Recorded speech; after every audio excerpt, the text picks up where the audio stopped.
35-degree dive, dropped his bombs, and then roared off out to sea, telling his crewmates to hit the silk. Following protocol, Lieutenant Bush turned the plane so they could bail out. Only then did Bush parachute from the cockpit. The wind propelled him backward, and he gashed his head on the tail of the plane as he flew through the sky. He plunged deep into the ocean, bobbed to the surface, and flopped onto a tiny raft. His head bleeding, his eyes burning, his mouth and throat raw from salt water. The future 41st President of the United States was alone. Sensing that his men had not made it, he was overcome.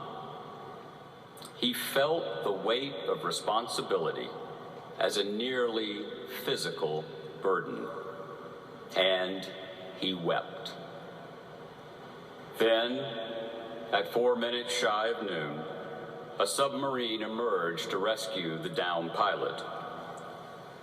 George Herbert Walker Bush was safe.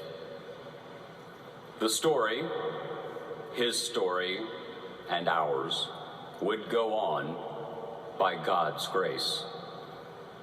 Through the ensuing decades, President Bush would frequently ask, nearly daily, he'd ask himself, why me? Why was I spared?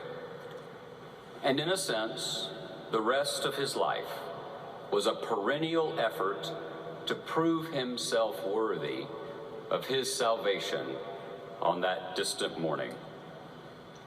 To him, his life was no longer his own.